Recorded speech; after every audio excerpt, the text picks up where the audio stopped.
started in here in just a couple of minutes. Thanks so much for joining. Maybe Ken and Dave, I'm going to throw a curveball at you since we don't have music working while everybody's coming in. Why don't, while we're waiting, you both tell us who your favorite band of all time is? Jeez.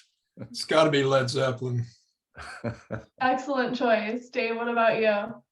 Well, it's not Led Zeppelin. I don't know. That's a tough one. I don't know. I guess if I had to pick one, it might be Bob Dylan.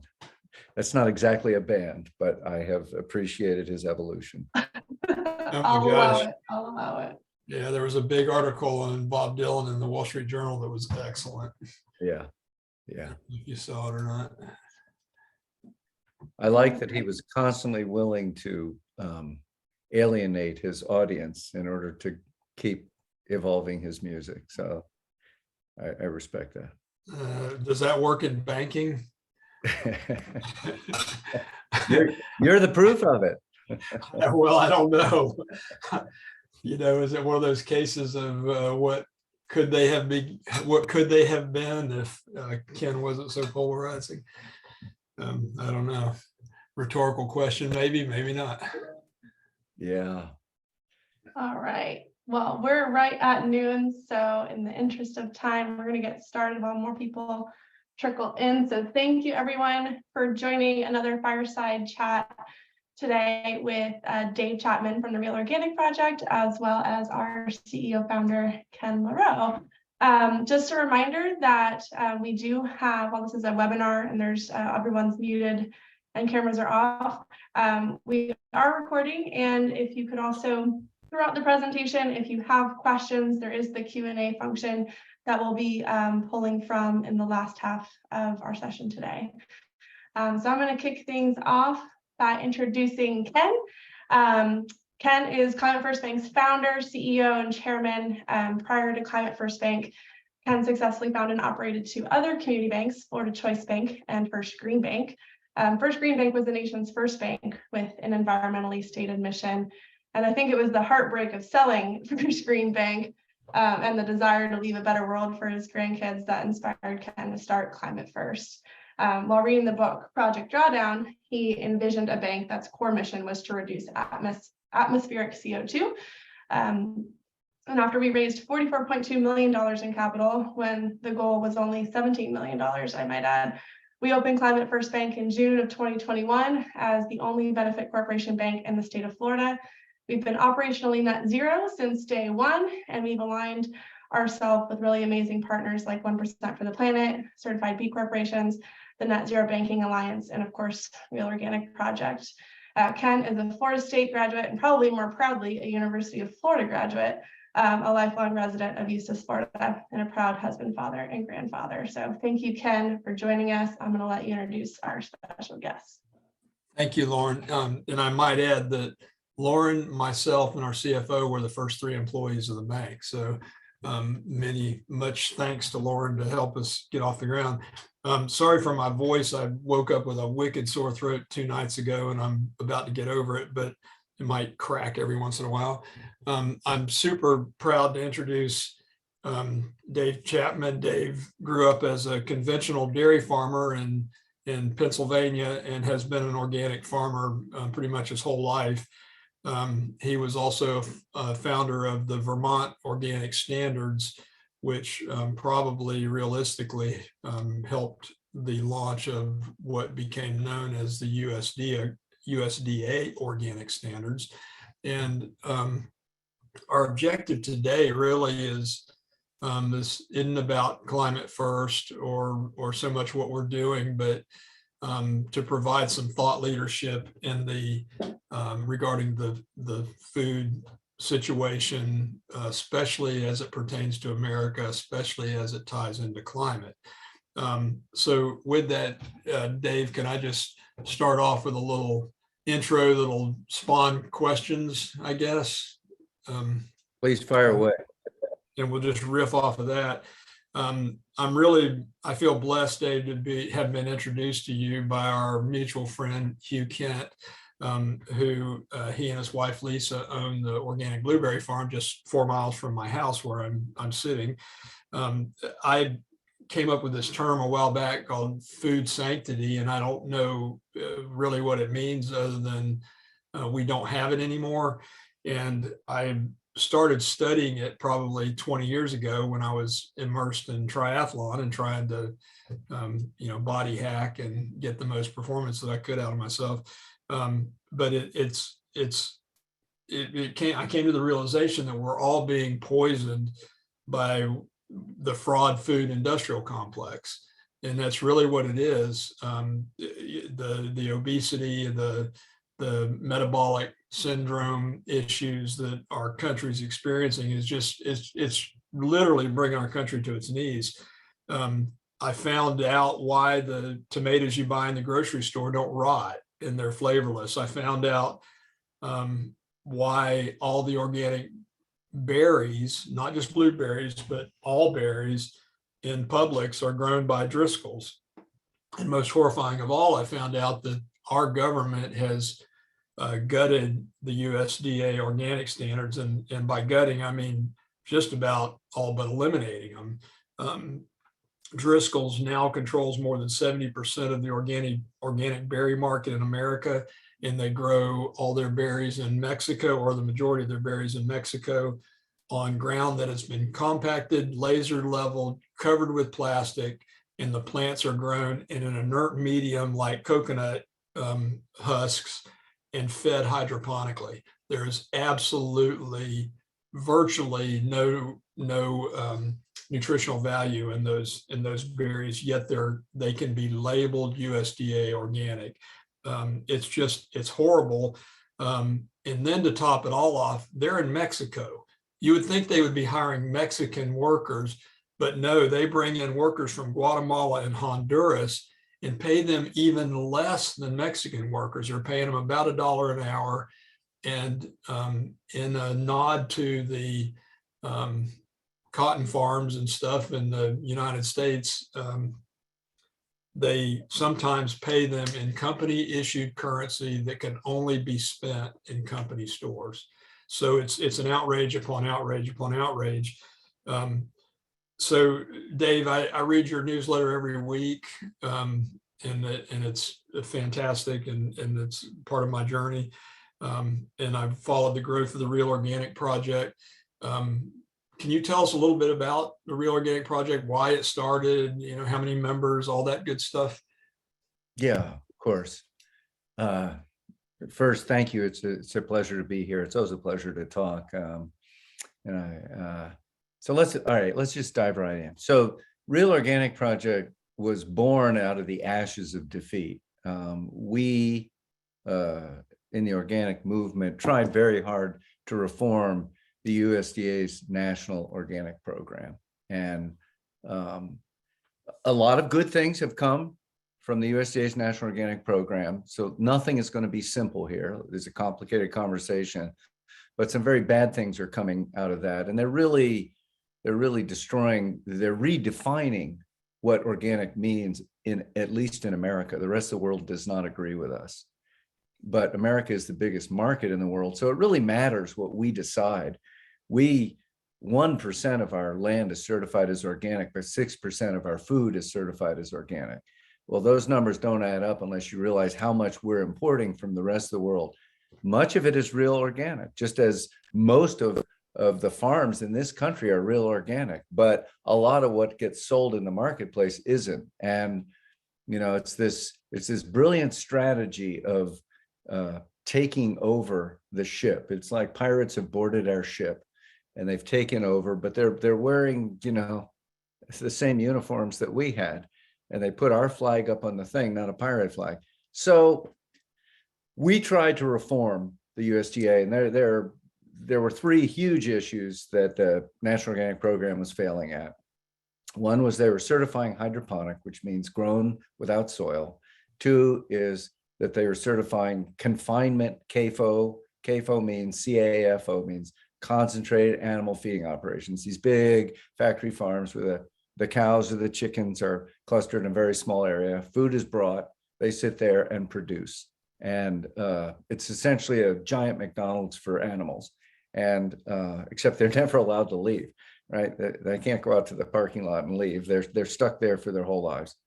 And the third one is there's a lot of fraudulent grain, not organic, but being certified as, that's being pumped in to supply that confinement livestock operation. So these are the three big issues. And all the certified organic farms in America, the vast majority say, we want this fixed. And it's not being fixed. And no matter what we've done, the USDA has not been willing to actually create change. They'll create some change in language, but it never leads to an actual change in the system. So after a particularly bloody meeting, which was actually down in Florida, right? In Jacksonville, Florida, back in 2017. And I say it was bloody because 60 farmers from around the US traveled in to testify at this meeting. And farmers don't normally go to these meetings. These are mostly just filled with lobbyists. And it was like, whoa, look at that. All these farmers are here to talk about what organic should be and what it means to them. And we lost the vote. We didn't even get a simple majority, basically to prohibit hydroponics, from this board that was entirely appointed by Tom Vilsack. 15 members meant to represent you and me. And they couldn't even get it together to get a simple majority to say, of course, organic must be in the soil, as is stated over and over again in the law that defines organic. And after that, we knew we had a problem. The group of us from Vermont went home and we said, okay, we are not going to reform our way out of this. What are we going to do? And we had an impromptu meeting at the headquarters of our regional organic group, NOFA, and total unanimity, 30 people, 30 farmers voted that we were going to create some kind of a standard to represent real organic. And about half of them wanted it to be a standalone, like never mind the USDA, and the other half wanted to be an add-on saying, let's not abandon everything we've built, but let's make sure that we've got a label to identify what we mean by organic and what the rest of the world means too. And just an example of that, Ken, is that there are people growing hydroponic peppers in Holland, and they're certified by the USDA as organic. But if for some reason they can't sell them here, there's a glut in the market and they have to dump them in Holland, they cannot be sold as organic. Only in America are those peppers considered organic. Oh my God. So literally a bell pepper. Yep, beautiful. You see them all the time in the store. Right? Whole Foods, beautiful peppers. Yeah. It says grown in the Netherlands or whatever. That's a hydroponic and it can't be sold as organic in the EU. That's right. Good That's Lord. right. And my guess is most of the bell peppers, those beautiful yellow peppers that you're seeing that right now in the store, are grown hydroponically. Some are grown now in Mexico. So this virus, this illness is spreading, because this market has been created. So now Mexico, and it's illegal, by the way, to sell, to grow hydroponically and call it organic, that's illegal in Mexico, but they're shipping it to the US. We have become, basically the garbage can for the world for certified organic. And I don't want to say that everything that's imported is fake. That's not true. There are millions of farmers who are organic farmers around the world, and many of them sell their coffee or their chocolate to us. The problem is that the government is failing in their basic responsibility. And when the National Organic Program was formed, the Secretary of Agriculture at the time was very clear. He said, we are not saying organic is better than chemical. We are simply saying we are going to ensure the transparency and the integrity of the label. So if that's what you want, we're going to inspect and make sure that's what you get. And that's the very thing that they failed at. And yet it's in the law. It's in the law. But they're not even upholding the laws. They're not. Our agency isn't even upholding the law that was written that they're supposed to follow. And this is not an unusual circumstance. The government often doesn't uphold the law. So these are the battles that we all fight for environmental issues and for nutritional issues. And and for the safety of our drinking water. And we lose a lot, even though the law might be on our side, but the law is not a simple blind justice holding up a scale. It isn't. It's complicated. It's very political. And so it was our belief that rather than try and fight all these battles in the courts, and I just got done suing them, suing the USDA. I'm not saying we shouldn't have those battles, but let's be realistic about where we're going to create change. And it was our decision that we're going to create change by putting together a group that says this is what we mean by organic, and we think it's what you mean by organic. And if we can create a connection between the community and the farmers, then we can all build the food system that we want. Now, to do this on a national level is a ridiculously, absurdly ambitious task, just as what you're doing, with Climate First Bank is a ridiculous, absurdly ambitious task, right? You're saying, well, look, couldn't we invest our money in things that we believe in instead of investing our money in things we don't believe in?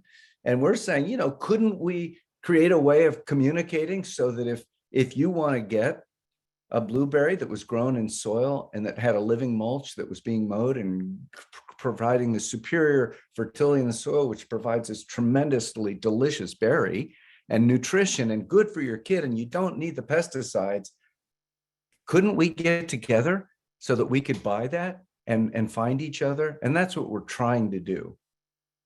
Well, Dave, you gave a statistic which I missed. You said 1% of our land in America is certified organic, but 1% of our farmland. Our farmland. That's what sorry.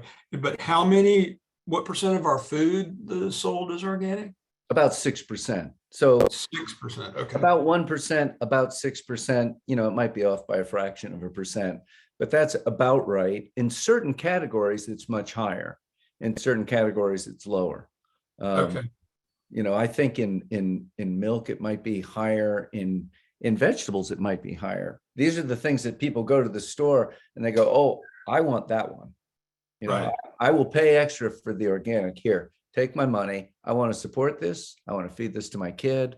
I get it, but maybe they'll buy, an awful lot of our food dollars go to junk food. And thank God that's mostly not organic yet, and it shouldn't be. That's not what organic means, in my opinion. So Right. The organic Twinkie, the organic Dorito, that's a whole other debate, but I'm happy to say I don't think there should be any. It's wonderful. They're using organic corn, God bless them, but don't put organic on that label because it isn't. Right. So that brings me, I'm looking at you and your screen, and the logo in the background, the Real Organic Project logo, which, by the way, I think is an awesome logo. But I was wanting to also tell our listeners or our viewers, if you're in the grocery store, you see that logo on a package, that means they live to the Real Organic Project standards, which is soil grown. We'll get into that in a second. But Dave, how many farmers do you have now that are in the organization? A little over 1,000. Okay. 1,050 was the last number I saw. Okay. Who are certified as organic with us, as certified as Real Organic. And Okay. and just to say, Ken, because I think it's important, we are not saying that everyone who is not certified as Real Organic isn't Real Organic. We're saying these are the farmers who have chosen to go through our process and join us and have passed the inspection. And we don't have a lot of paperwork, but we have a much higher refusal rate than the USDA does. So, and that's just because we have our own strict things that we believe in.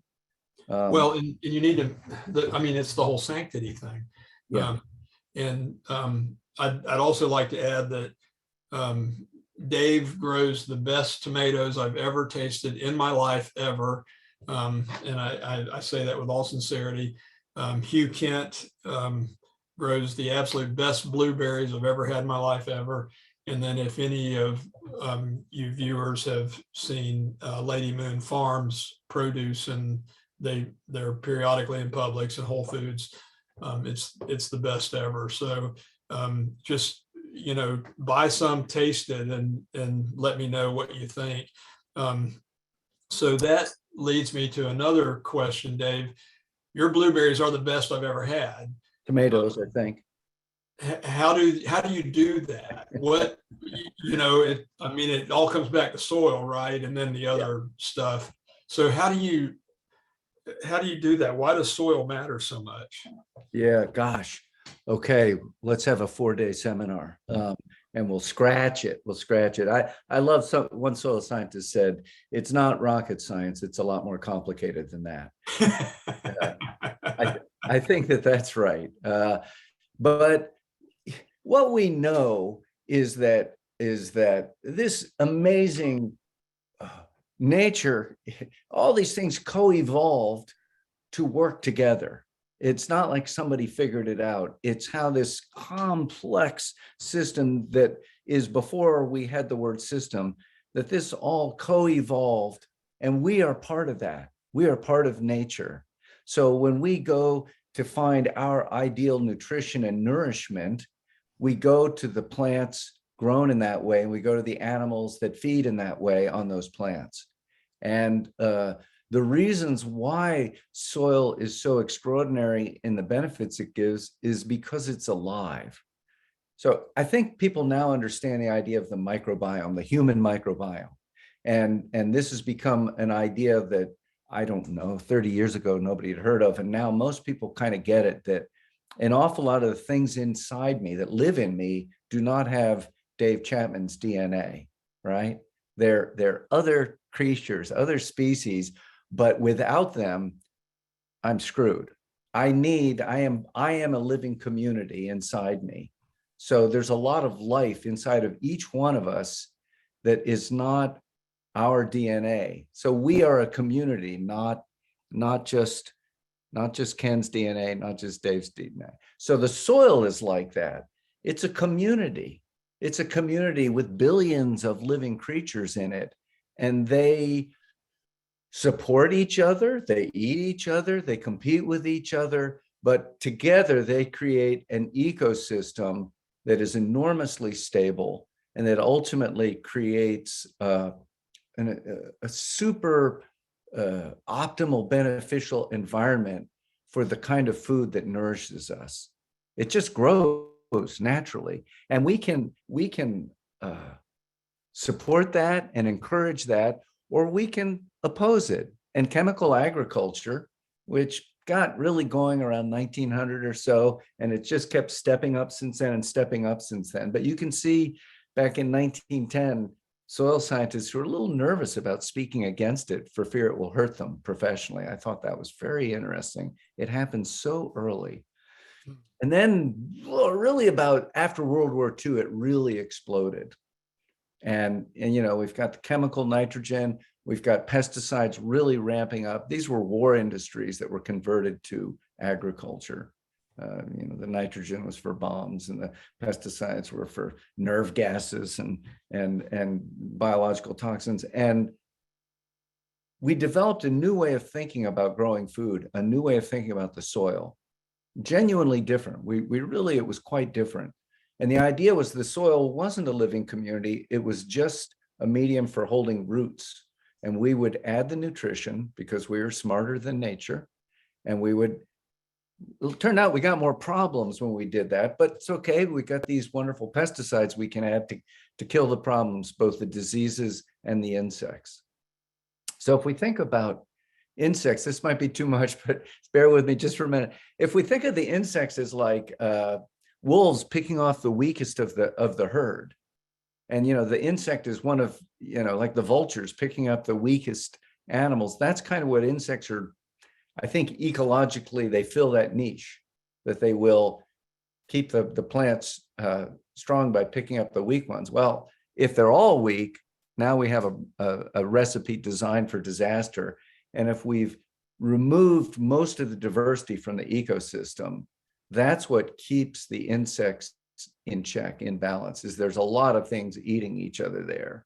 And if suddenly you don't have a lot of things eating each other, you just got one thing and there's nothing to eat it, and it starts to reproduce. Now you have an explosion which can lead to famine. And we have plenty of historical cases of that happening. Well, that kind of reminds me of something I saw in one of Paul Hawkins' talks, and he's writing a book on soil, that there's some research going on right now where a scientist developed these tiny electrodes and put them in the soil.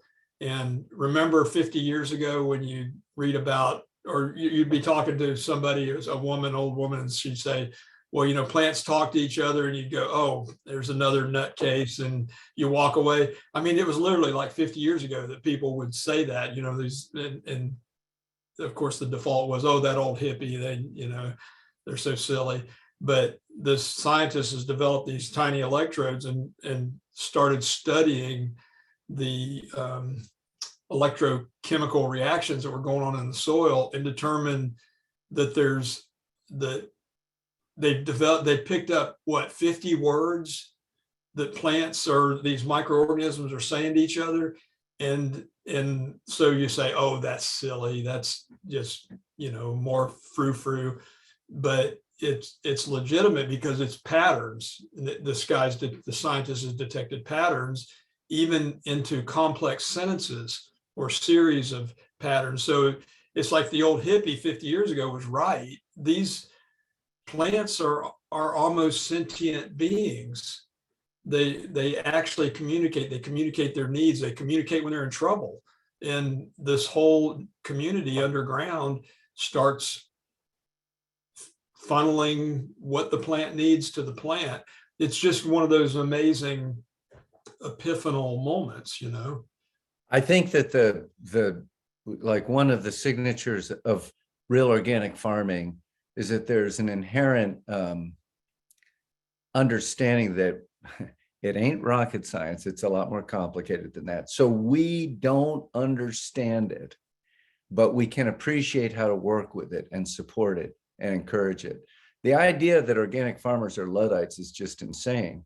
You know, organic farming has so far to go in how sophisticated it can be in supporting these biological processes. And there's wonderful research going on, and it just gets better and better and better.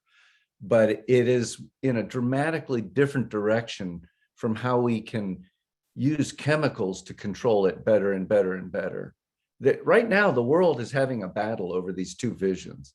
And one is the EU vision, which is they've made a commitment to take 25% of their land to organic certification by 2030, and to reduce their use of chemical inputs by 50% in the same time period. Now, that's a declaration of war on Bayer Monsanto. That's a declaration of war on Syngenta. So guess what the USDA is saying?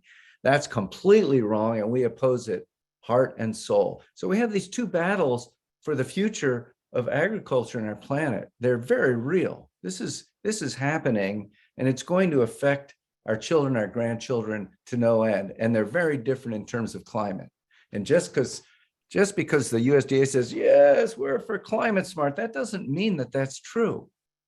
They're trying to find ways that they can use to support basically chemical agriculture and call it climate smart. That is different from changing how they farm to be more supportive of a balanced climate. So we have to understand that we're not just dealing with different paradigms, we're dealing with marketing on a very sophisticated level.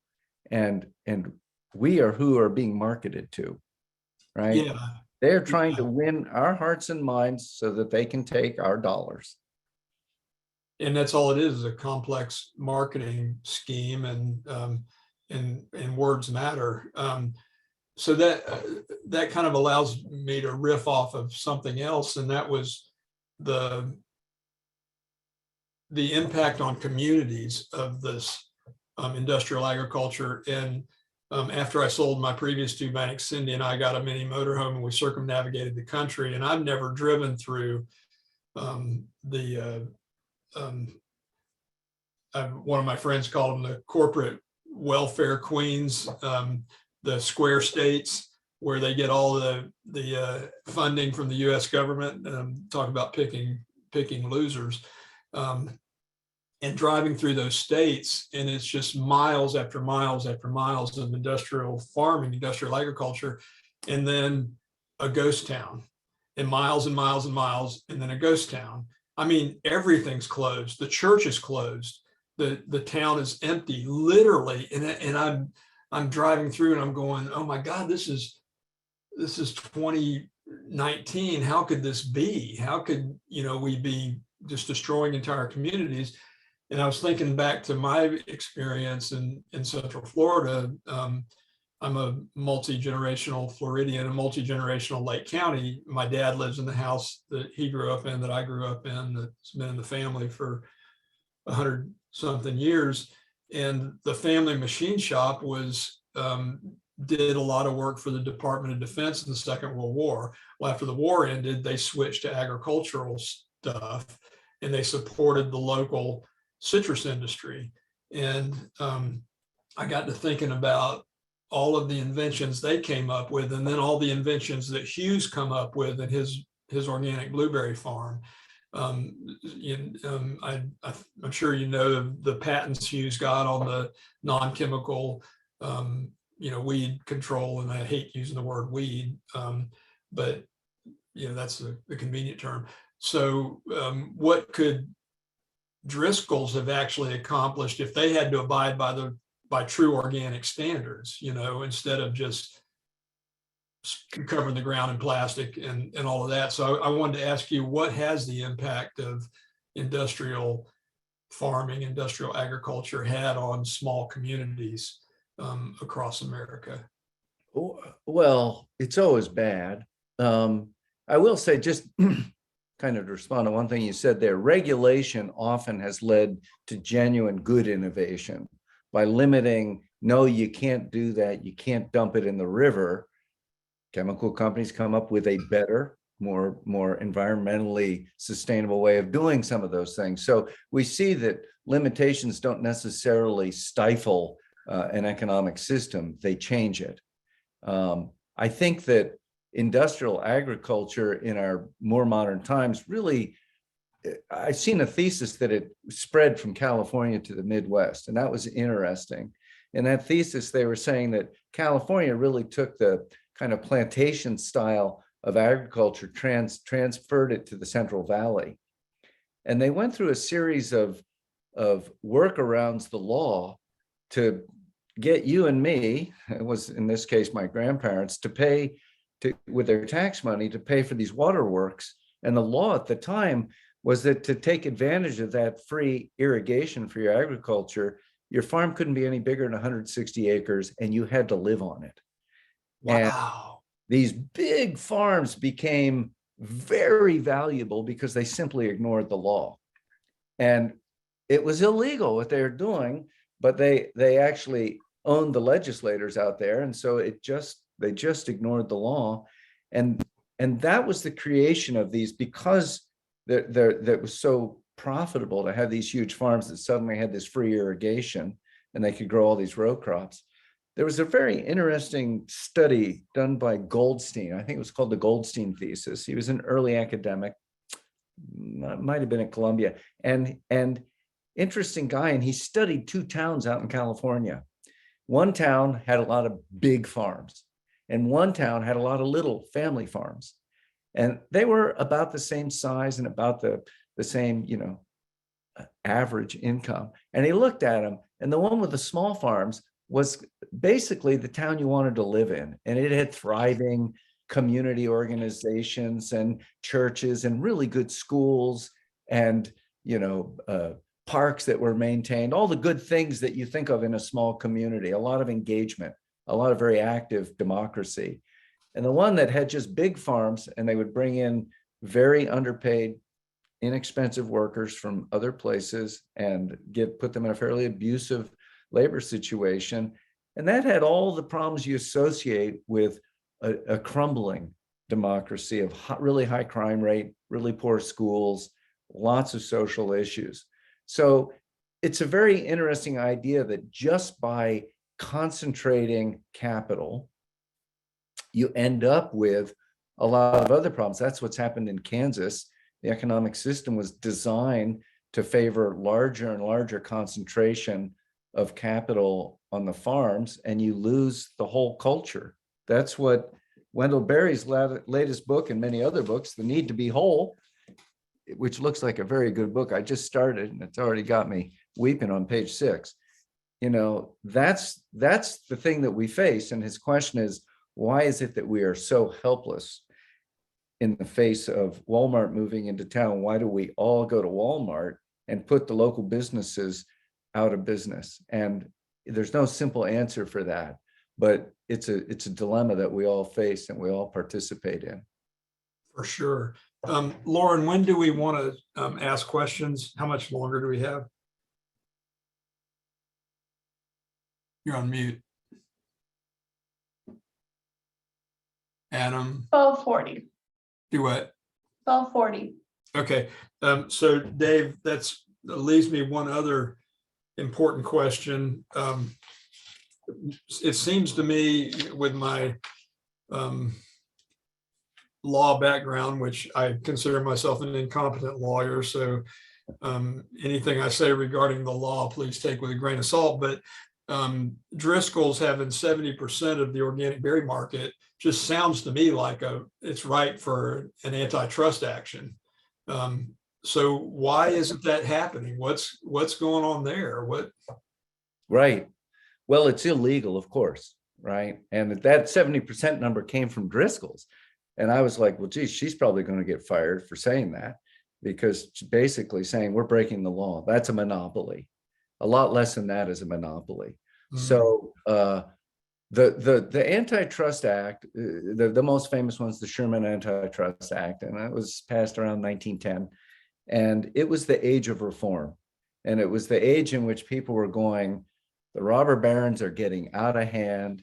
And, you know, we've got Standard Oil running our country and Carnegie. So they passed this as a very radical thing to say, you know, that there's a problem with anybody having that much power.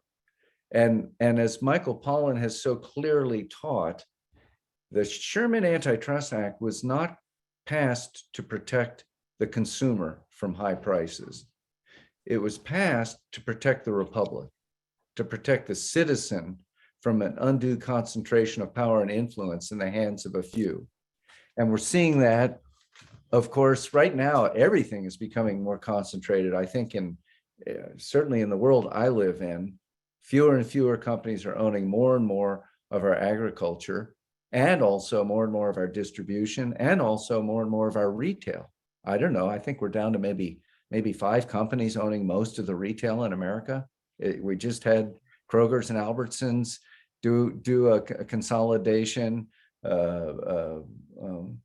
Ahold owns Giant and Stop and Shop and Hannaford's and Fresh Direct. It's happening. It's happening all around us. And what happens when that goes on is that we, the people, start to lose our choices.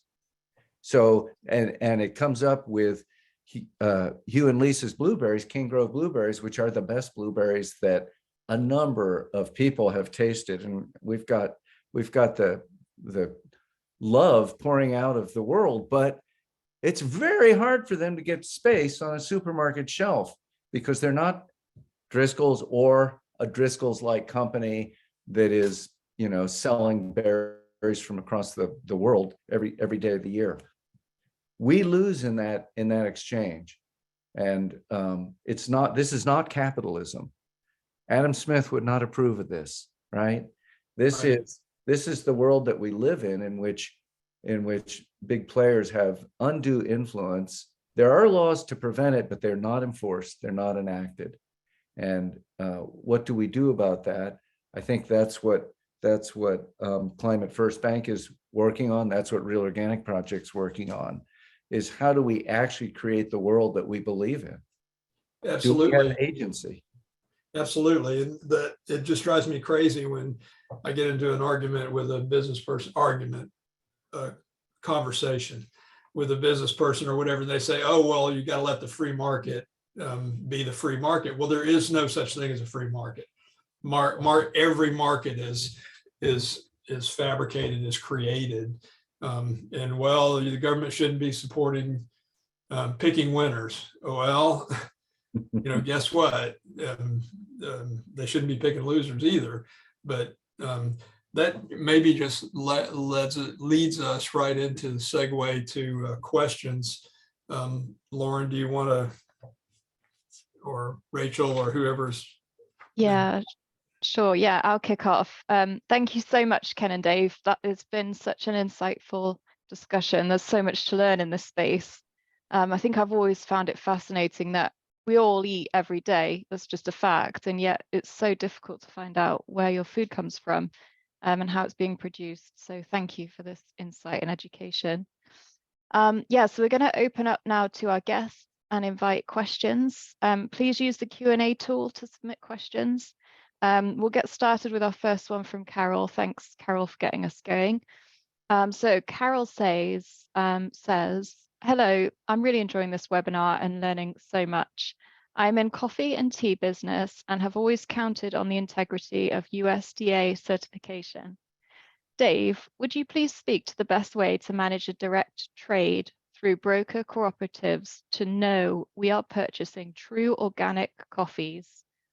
Oh, it's just disappeared. To know that we are purchasing true organic coffees and providing equitable income for farmers. Thank you. Okay. Well, first, I just want to say, because I do criticize the National Organic Program a lot, I will always buy certified organic. If I don't know the farms involved, that's always my first stop. And we should not throw the baby out with the bathwater, but we're trying to save the baby from drowning in the bathwater. So you know, it would be naive of us at this point to say, if it's certified with USDA, I know what I'm getting. I have had the leading trade group representing organic in America agree with me that the National Organic Program is failing. They're not doing their job. And we don't agree on much, to be honest, but we do agree on that. And there are, unfortunately, the only way that we can possibly deal with this is to become more informed. And yes, Real Organic Project is one way of doing that. We are working in a joint venture with an international certifier called Naturland, and they're based in Germany. They certify 140,000 farms around the world. Most of those are very small farms, and they're highly respected around the world. I have yet to talk to an informed person who says, oh, don't trust those folks. So, you know, I think that there are some certifying agencies that we're not alone in this. This group is 40 years old, and back when the EU law started, they kept going as an add-on label. They were already formed. It was just in the beginning 5 farmers. Now it's 140,000 farms, and they were trying to represent livestock farming because there wasn't much of that in the original law. There's a need for this. There's a need for diversity of ways of telling what we're buying. I understand that for most people, that's a lot of work just to even figure out who the players are. And then I guess the best you can do is buy USDA organic and hope for the best. But if you care enough, yeah, let's keep talking about it. Sign up for our weekly letter and you'll be a much better informed person. Come to our symposium in 3 weeks, you'll be a much better informed person. There's a lot of conversation around this. Can I just say one more thing? One of my favorite interviews, I do a lot of interviews. I've done 100 interviews with people. And one of my favorite is a couple times I've gotten to interview Michael Pollan. And I asked Michael, I said, Michael, 15 years later, after Omnivore's Dilemma, are things getting better or are they getting worse? Because I can't tell. I kind of think they're both. And he said, I think they're both too. He said, the dialogue is getting much better. The public discussion, the excitement from young people. He said, I've got students at Harvard who are excited and interested in these issues. At the same time, the actual food system is getting worse. It's getting more concentrated, more chemical, worse. It's getting worse. The use of herbicides is more widespread, not less. So we've got part of the solution, which is our conversation. How do we get to the action? That's the question. And I'm afraid we won't be able to do that passively. We are going to have to get off the fence and say, I'm either part of the problem or I'm part of the solution. Definitely. That applies in so many critical areas right now. To be part of the problem or be part of the solution, make a choice. There's two questions here that are kind of intertwined, so I'm going to ask them at the same time. What is the difference between organic and regenerative? And then that's a tongue twister. And then the second one that's kind of related, and I think you can answer in the same way. Would you compare and contrast the real organic projects with regenerative organic certified? Okay, I'll take a first crack at that. Organic is both a world movement and it does have a legal definition. And honestly, if the government followed the legal definition, we would not need a real organic project. The law is a good law. It's an amazingly enlightened law. It's just not being followed. The reason it's not being followed isn't that the USDA is evil. The reason is because as we started to succeed, there started to be a lot of money in organic because people were coming to it seeking alternative to a chemical system. And as a result of that, there was profit to be made. And corporations came in, and some of them came in ready to change what they were doing in order to meet that law. And some of them came in attempting to greenwash, and they had a lot of influence. So regenerative actually has no agreed upon meaning. It's a term. It means something to one person, it means something quite different to another. I said to Ken before we started that at least the last time I Googled regenerative agriculture, the first thing that came up was Bayer Monsanto. And that's because all of the major food corporations, big ag, big food, big retail, have now embraced regenerative agriculture as their path, their chosen path forward. So, I mean, I could list it, but it's all of them, Syngenta and Cargill and Pepsi and McDonald's and, ADM and Bunge. They're just all there. And they're all saying, yes, we're regenerative. So if they are regenerative, it means something very different from what some young person who goes, I'm going beyond organic, I'm regenerative. They mean something totally different. My question is, who's got the bigger microphone? And my answer is Bayer Monsanto's got the bigger microphone. And they are explicitly out to destroy organic. Syngenta is very open about this. We'll all starve if we go organic. So that's their belief system. There's a war going on. So I think that, if somebody wants to start a real regenerative movement and say, we're not with them, and they're explicit and they'll name names, okay, I'll say, let's be friends, let's be allies. Otherwise, I'm sorry, I don't really have time. So you asked about ROC, Regenerative Organic Certification, and how does that relate to Real Organic Project? Our standards are almost identical. We didn't start the same. And that the reason that we started Real Organic is because Regenerative Organic Certification was very explicit in not allowing tillage. And, they were a no-till label. And we have a lot of great organic farmers who use tillage as part of their agriculture, and they don't apologize for it. They build up their organic matter. They have wonderful things happening in the soil. So no-till has become the reason that these big chemical companies embrace a regenerative, because that is their strategy. They make their fortune selling herbicides, which is what no-till means by and large. There are small exceptions to that, but by and large, we're talking about the use of herbicides to control weeds and to kill down cover crops and so forth and so on. ROC is not saying that. They will not allow herbicides, regenerative organic certification. They have moved their standards on soil health to align with ours. So we're in agreement on that. We've always been in agreement on animal welfare. They have much more stringent things on worker welfare than we do. And they have a much more, they require a whole lot more paperwork and stuff for their certification than we do. it is my belief that as things have gotten more rigorous, so-called, and more paperwork for organic certification, it has gotten less and less integrity. And it almost has, it's not just that it's happening at the same time. I think there's a relationship there. As inspectors, some inspectors don't even go look at the fields. They're just looking at the paperwork. This is all crazy talk. It's insane. One big difference between us is that regenerative organic certification is certifying a field and we are certifying a farm.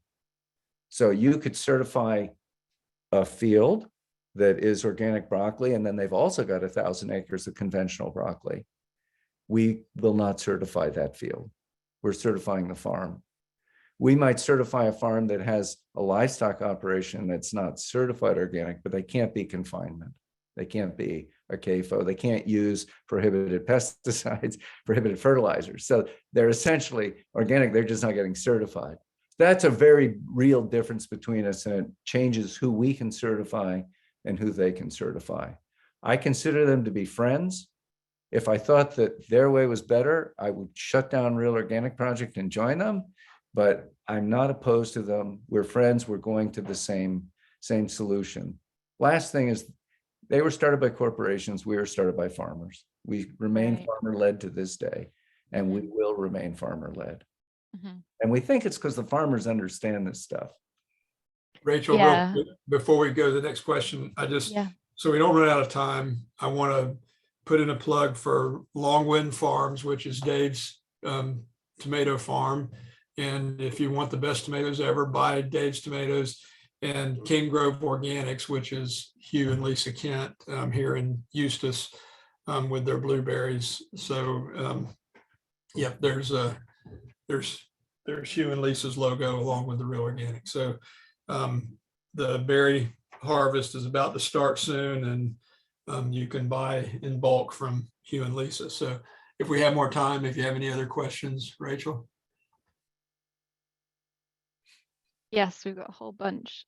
Lots of people really engaged with this conversation. Thanks, everybody. One for both of you. Why is agriculture central to addressing the climate catastrophe? I think there are different numbers on this, but I've seen that something like, basically a third of the impact on climate is coming from agriculture. That can be debated one way or the other a bit, but it is significant. And of course, agriculture is the only viable way we have for sequestering carbon. There are other crazy technologies that are not viable yet.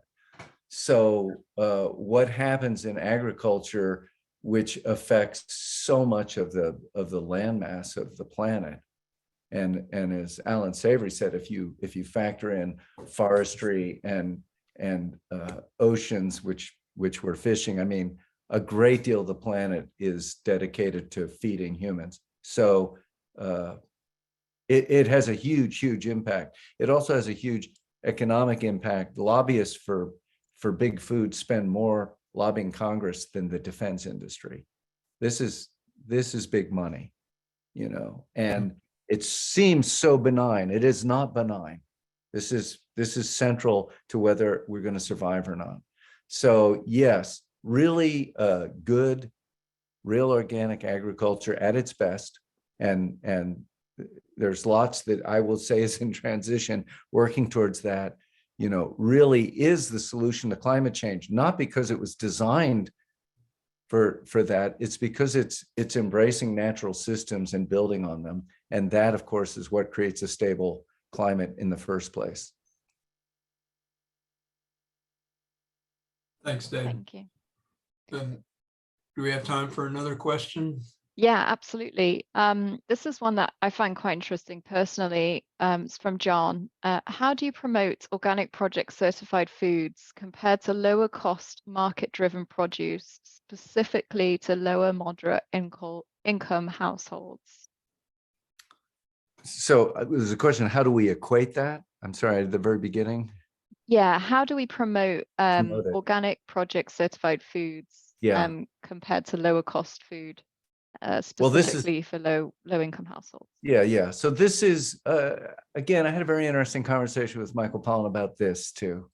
And the problem is that, and this is something that is painful to hear for a lot of people, but our food is too inexpensive, in meaning it doesn't reflect the cost of production.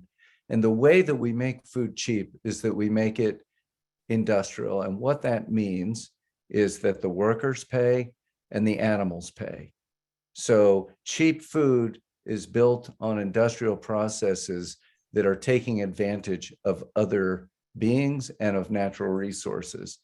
The same is true for energy. If you want to provide cheap energy, drill, baby, drill, right? We know that.